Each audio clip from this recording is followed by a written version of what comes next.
Those are definitely some things that we have with the people afterwards.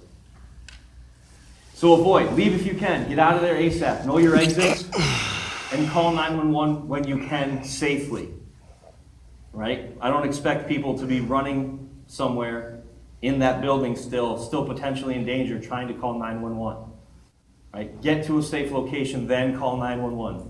You have to understand, if it's a commerce area, a theater, movie theater, mall, there's gonna be probably hundreds of people that are gonna be calling 911. And like they said in the little clip, if you don't know, say you don't know. Because you have to remember, we're gonna be responding and we know nothing. Only what you're able to provide to our dispatchers. So getting inaccurate information is not gonna help. So if you don't know, you don't know, don't make it up, right? But get somewhere safe before you call 911. Consider secondary exits, windows, right? Station nightclub fire, could somebody have broken out all those windows? Potentially, yes, right? Schools, do they have those fire exit windows installed in them? Things to think about. Other exits, fire escapes, different ways, outside the box thinking, not the old, that's the door we came in, that's the door we're going out of. If we can't avoid, now we must think about denying, right? How do we do that? Can we lock the door? How does the door lock? Turn the lights off, stay out of sight, right? So now we need to think about, and again, this is stuff as a police officer I've thought about, I've trained for. This is kind of how I do things, right? When I walk into a building, I look. Does the door open out? Does it open in? Which side is the door handle on? When I get inside, I look at the door. If you see these doors here have almost that elbow on top, right? We don't have a lock for here. But can we tie a belt around that elbow so it won't open, so it won't scissor? Yeah, that's a way. They have things on Amazon that literally slide right over those for a couple dollars. But again, another way to potentially deny entry into this room. Tables, chairs, garbage cans, right? If the door has a handle on the inside, what kind of handle is it? Is it one that I can wrap a belt on, and if the door opens out, stand off to the side and hold the door closed with the belt? Again, another idea, right? Different ways besides just locking the door. And they say lights out and out of sight, right? You have to remember these people are here for the potential of a big body count, that mass casualty. That's what they want. So met with a little bit of resistance, a locked door, a desk, a door that is tough to open, or when you open there's all kinds of stuff in front of it, increases the likelihood that this person might move on to the next room, or move down the hallway, or down to the next door, or something along those lines. So all things you need to take into consideration when you're doing it. If we have a room, if this stage up here is just a room, and there's one door in and one door out, and this is the door, right? The safest part for me is not in front of this door. It's off to this side. This is the deep corner of the room, where if I'm standing here trying to look inside, I can't see this, right? It gives me that idea of being out of sight and potentially having that advantage, should it get to there, of having to defend myself, having the little bit of surprise when this person potentially comes in here, if they get through that denial of entry. So again, all things to think about. Yes, it comes easier to someone who's been in this profession, but that's why we're now passing it along to everybody else, right? These are little things to think about that if you wait until the day it happens, it's not gonna happen. You're gonna be stuck. You're gonna be frozen. You're not gonna be able to do that, formulate that plan, and get to that action in a timely fashion. Barricade. Heavier, better, more, better, door stops, right?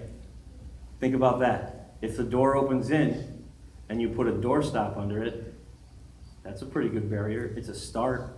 It provides some resistance. When we first started giving this presentation, we observed Albany Police Department do it. Kind of see their methodology, their thought process behind it, how they went about it. And one of the presenters said, he had an older son, maybe middle school age, or just entering high school, said he sends his kid to school with a doorstop in his book bag. Obviously old enough to talk about it. And he tells his son, listen, if something like this were to happen, go give this to the teacher. Why? The idea that his son taking one action, if that teacher is potentially frozen, snaps her out of it, right? What does the doorstop go to? The door. Go there, put it there. It's action, it's something, it's doing something rather than sitting there and hoping that nothing happens to you.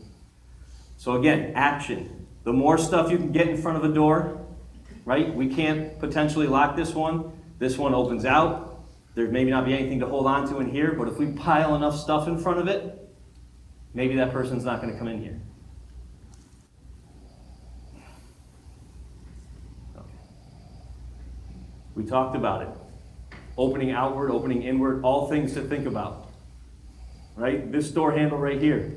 You wrap a belt around it, stand off to the side so you're not in view of the door, and it creates some resistance. Again, some resistance is better than nothing at all, than just sitting there and hoping he doesn't get in. Defend. If it comes down to this, now you have to defend yourself, like your life, and it does, depends on it. We talked about gaining as much element of a surprise as you can, positioning yourself inside that room, on that heavy corner where they can't see you, with the lights out, and grab anything. A fire extinguisher, a chair, a computer, anything. Anything you can use, because we've now come to the point where defending yourself is the only option we have left. Right? Your life now potentially depends on it. If you can, grab the gun, but fight. Right? They talked about weak spots, eye, neck, groin. Attack those. If there's multiple of you, that's obviously better as well. But again, you see how they're positioned, off to the side, right? Not directly in front of the door. What little element of surprise it provides, it's still better than nothing, right? These little things, these little thought processes that go in to give you even the smallest advantage in this, unpredictable type of situation.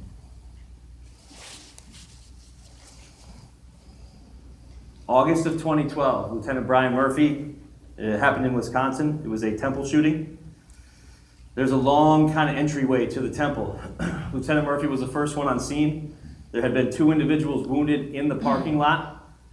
He went to aid them when he was engaged by the shooter. He was shot 15 times. Still alive today. 15 times. They kind of talked to him afterwards about what was going through his mind after that. And this was his exact quote that he gave the investigators. "I'm not going out in a parking lot. I'm not going out like this. I'm not going to let my wife down. I'm not going to let my daughter down. And I'm not letting my stepkids down." He actually crawled back to his car and was able to radio for help. That training kicked in, that slowed breathing, kind of limited his blood loss, but shot 15 times. And the point of this being in here is, and this is how police officers train now, down is not dead. If you're shot, you're not dead. You can still get up. You can still potentially avoid that situation. You can still potentially deny entry to where you are, or you can still potentially defend yourself. Just because you're hurt, just because you're potentially shot, doesn't mean you're dead. The human body can withstand an amazing amount of trauma. 15 times was still able to get back to his vehicle and call for help. That's what we want people to think about, right? Just because you're hurt, just because you're shot, doesn't mean it's over. There's still fight left in you. You need to survive.